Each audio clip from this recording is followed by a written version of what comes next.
En una nación donde el mismo asiento del poder parece estar marcado por una maldición implacable, una serie de líderes han luchado contra fuerzas que parecían destinadas a llevarlos hacia el desastre.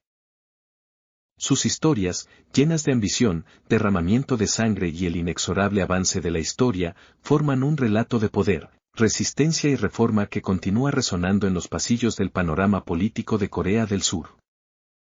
El 4 de abril de 2025, a las 1122 a.m., el juez presidente interino de la Corte Constitucional, Moon Jung-bae, anunció oficialmente, con una votación de 8 contra 0, la destitución del presidente Yoon Seok-yeol.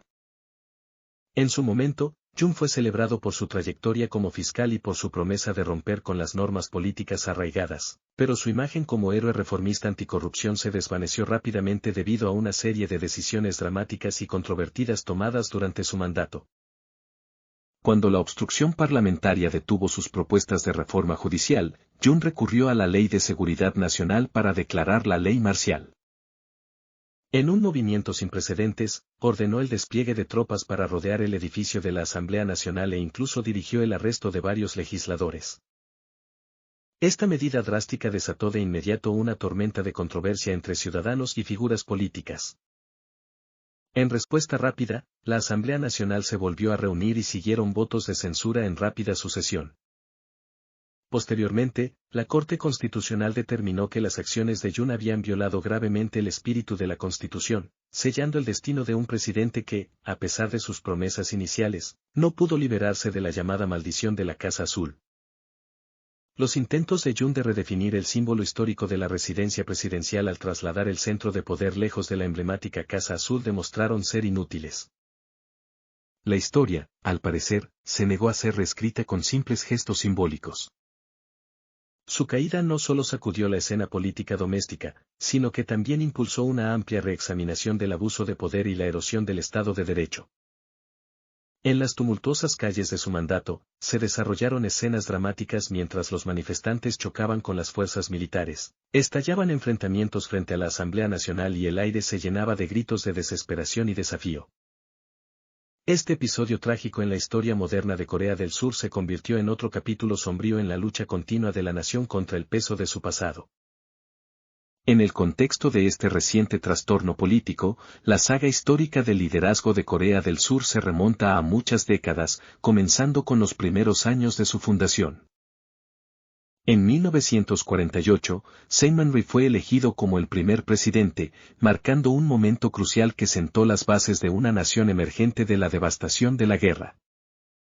Rhee lideró al país a través de una lucha desgarradora contra amenazas externas y la ardua tarea de reconstruir una sociedad destrozada por el conflicto. Rápidamente se convirtió en un emblema de independencia nacional y en la incansable búsqueda de la autodeterminación. Sin embargo, a medida que pasaba el tiempo, Rhee recurrió cada vez más a medidas autoritarias.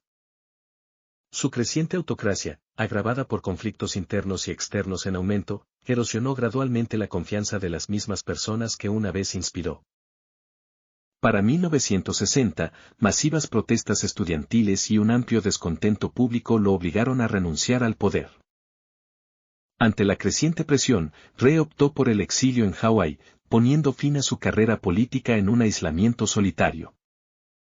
Su tragedia personal, marcada por la derrota y la separación de la nación que una vez lideró, sirvió como una advertencia contundente contra los peligros de concentrar demasiado poder en un solo individuo. La partida de Syngman Rhee no solo señaló el fin de una era, sino también las semillas de futuros regímenes autoritarios que dejarían su huella en el tejido político de Corea del Sur. Menos de 2 décadas después, en 1961, Park Chung-hee tomó el poder mediante un golpe militar y estableció un régimen autoritario que transformaría a la nación de manera profunda. Con mano firme, Park impuso rápidamente el orden en un país en crisis y durante los siguientes 18 años, su administración implementó reformas económicas radicales que más tarde serían conocidas como el milagro en el río Han. Bajo su liderazgo, Corea del Sur evolucionó de una nación sumida en la pobreza a una potencia industrial emergente. Grandes conglomerados como Samsung, Hyundai, Daewoo y LG surgieron durante este periodo, marcando un dramático aumento en la fortaleza económica de la nación. Park comprendió que la prosperidad económica era un pilar crucial para legitimar su gobierno y no dejó piedra sin mover, incluso involucrándose personalmente en proyectos de infraestructura masivos. Uno de sus esfuerzos más notables fue la construcción de la autopista Gyeongbu, un proyecto que simbolizó su determinación de asegurar un futuro próspero para las generaciones venideras. En 1964, cuando expertos estadounidenses desestimaron la necesidad de un sistema de autopistas de clase mundial en Corea del Sur, Park se mostró visiblemente conmovido, derramando lágrimas mientras prometía sentar las bases de la prosperidad sobre las cuales sus descendientes pudieran construir, una promesa que sirvió tanto como una declaración personal de desafío ante el escepticismo externo como un símbolo de determinación nacional. Sin embargo, detrás de la fachada de progreso industrial rápido, se encontraba un régimen empapado en represión. El gobierno de Park mantuvo su control sobre el poder mediante medidas estrictas que atacaban a disidentes políticos con represiones brutales. Las luchas internas por el poder fueron una constante en los pasillos de la autoridad, e incluso sus asesores más cercanos no se libraron de las purgas implacables que caracterizaron su gobierno. En diciembre de 1978, cuando el Partido Nuevo Democrático inesperadamente obtuvo más del 32% de los votos en una elección parlamentaria, Park percibió esto como una amenaza directa a su autoridad. La creciente presión tanto desde frentes nacionales como internacionales finalmente resultó insuperable, y el 26 de octubre de 1979, el gobierno de Park Chung-hee llegó a un violento final cuando fue asesinado en un restaurante en Gongju-don.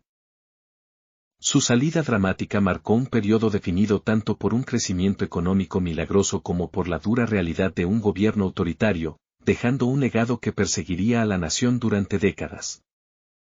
Inicialmente condenado a muerte, la sentencia de Chun Doo-hwan fue posteriormente conmutada a cadena perpetua, un veredicto que sigue siendo uno de los ejemplos más controvertidos y emblemáticos de la dictadura militar en la historia moderna de Corea del Sur. Tras el turbulento mandato de Chun, Roh Tae-woo asumió la presidencia, aunque su periodo en el poder estuvo marcado por escándalos y controversias. Durante su presidencia, salieron a la luz evidencias de vastos fondos políticos secretos que provenían predominantemente de enormes donaciones realizadas por grandes conglomerados. Estos fondos, acumulados a través de canales opacos, impactaron a la nación por su magnitud. Bajo una intensa presión pública y mediática, Roh se vio obligado a reconocer estas irregularidades en una muestra pública de remordimiento. Aunque su confesión estuvo cargada de arrepentimiento, no solo dañó su reputación personal, sino que también expuso de manera cruda la relación arraigada entre el poder militar y la influencia corporativa en Corea del Sur. A pesar de sus intentos por implementar reformas políticas durante su mandato, los esfuerzos de Roh fueron continuamente obstaculizados por intereses profundamente arraigados en el sistema político y la abrumadora influencia de los chaebol. Finalmente, los escándalos políticos crecientes lo llevaron a renunciar y a enfrentar un periodo de encarcelamiento.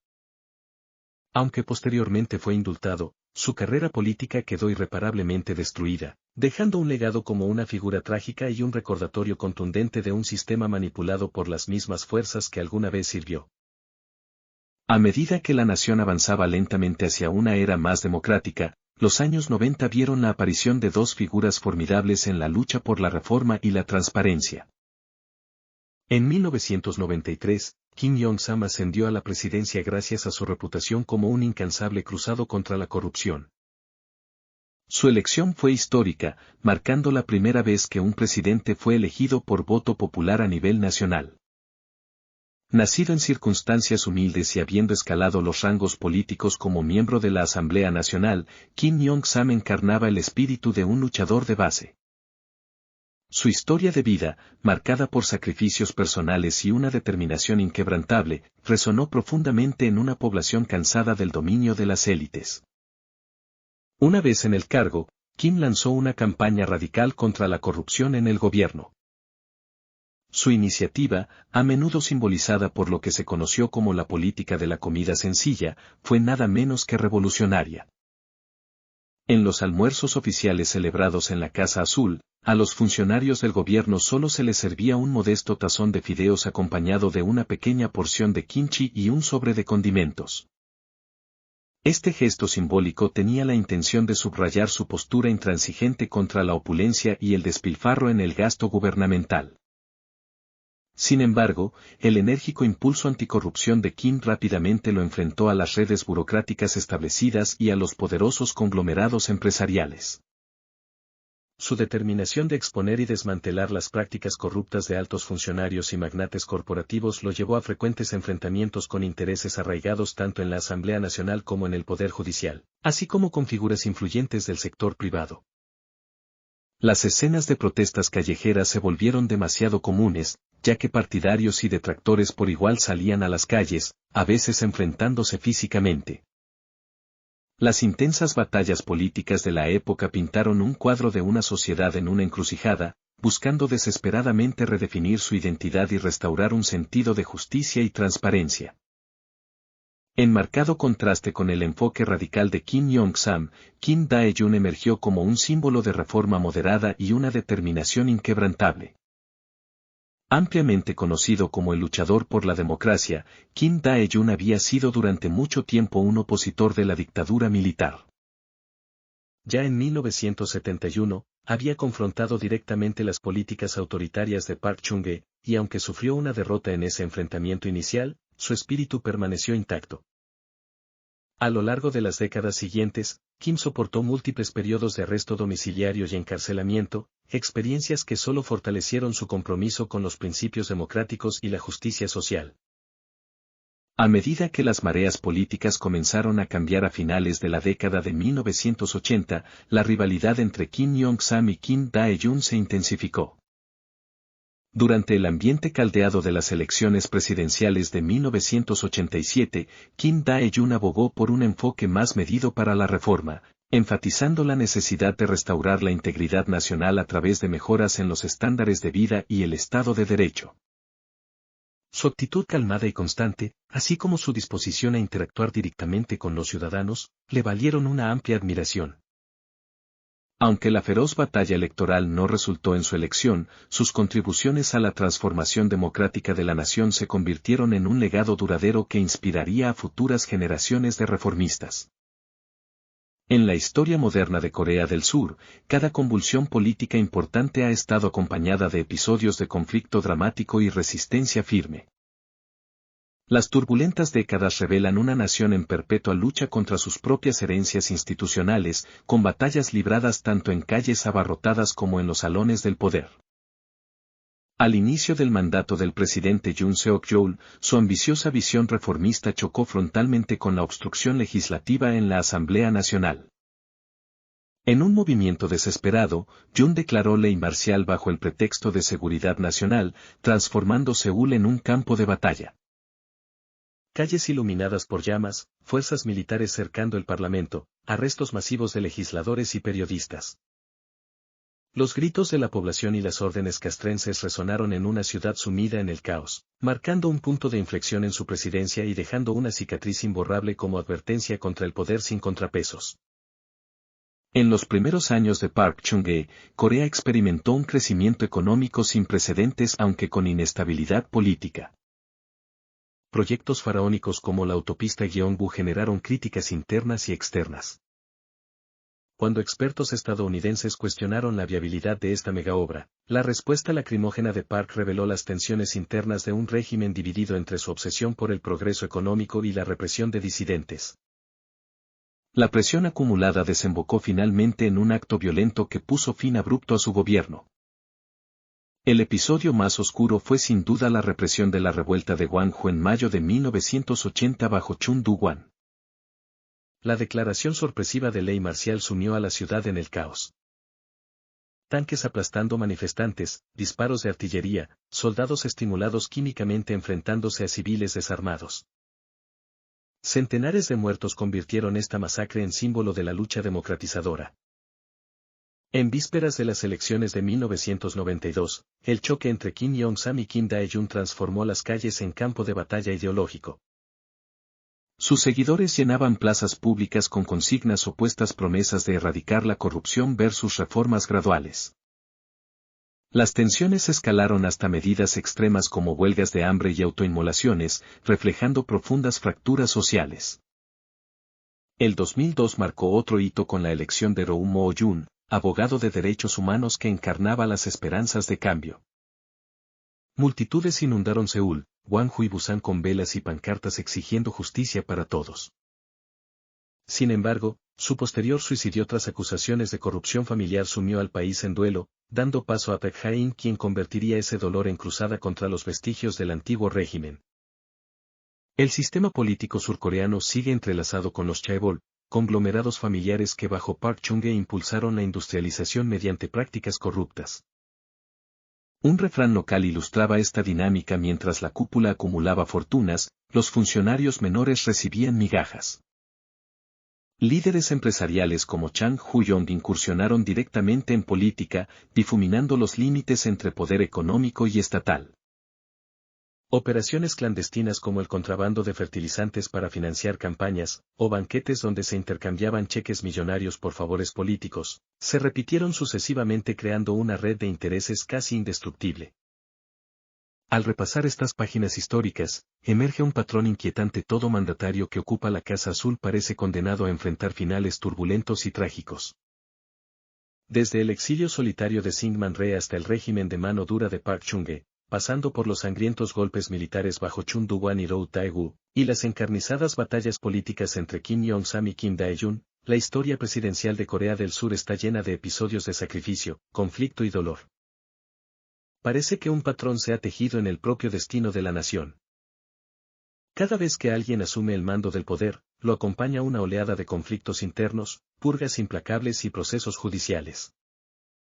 Esta llamada maldición de la Casa Azul no solo se manifiesta en los destinos trágicos de los líderes individuales, sino que también refleja las vulnerabilidades estructurales de un sistema plagado por el poder centralizado, la influencia militar y una alianza inquebrantable con fuerzas económicas dominantes. El ciclo recurrente de convulsiones políticas ha dejado un legado de lecciones amargas. Cada administración, independientemente de sus promesas iniciales o su fervor reformista, inevitablemente se encuentra atrapada en una red ineludible de faccionalismo y corrupción. Las protestas públicas incesantes, las apasionadas vigilias a la luz de las velas y las feroces batallas políticas no son meros eventos aislados, son las cicatrices visibles de una nación en búsqueda constante de una sociedad más justa y equilibrada.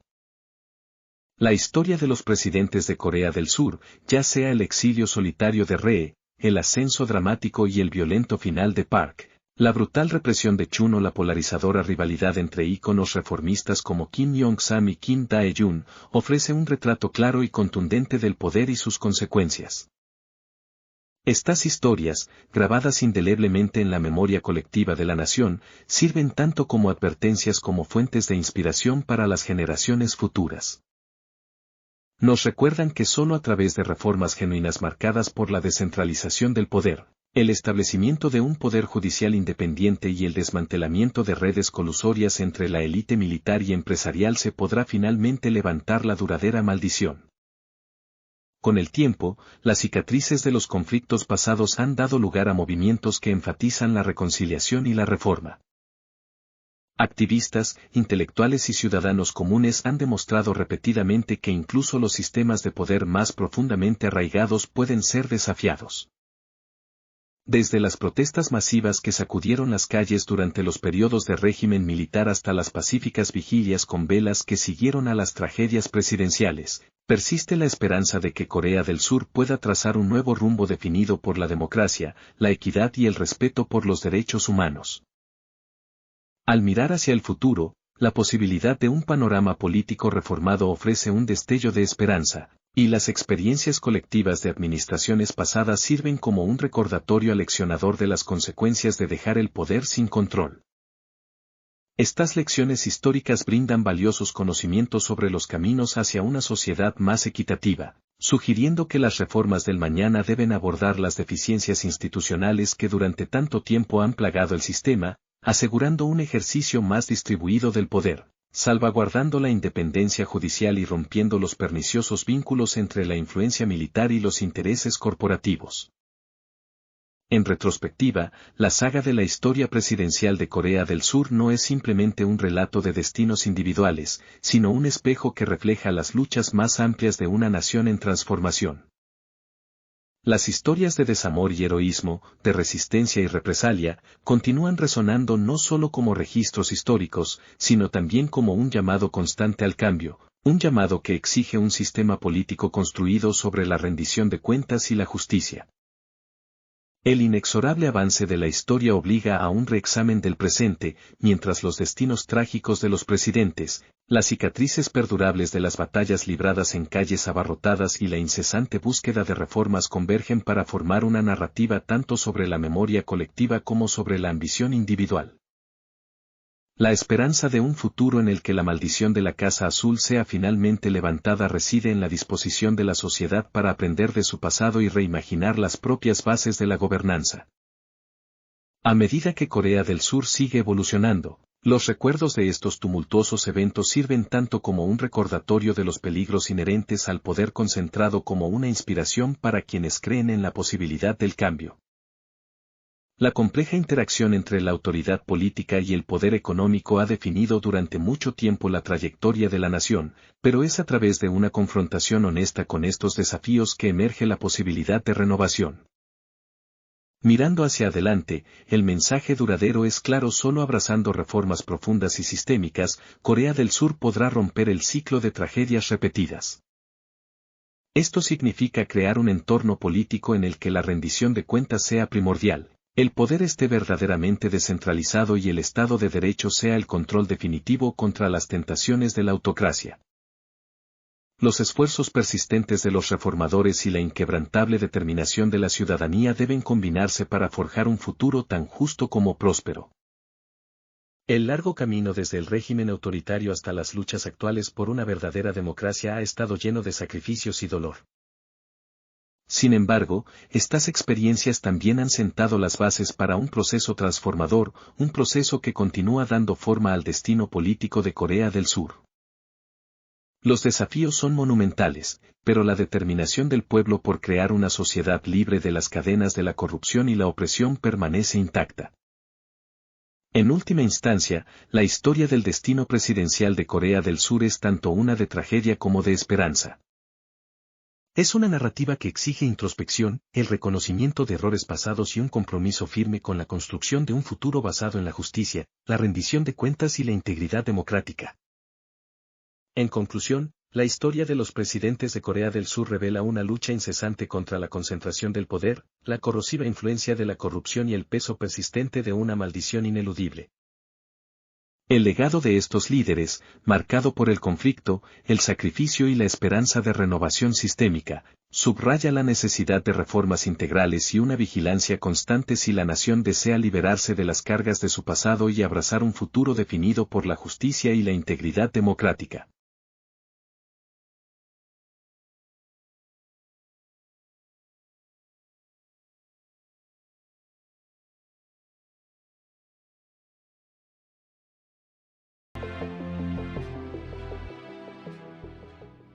Si te gustó este video, suscríbete a nuestro canal.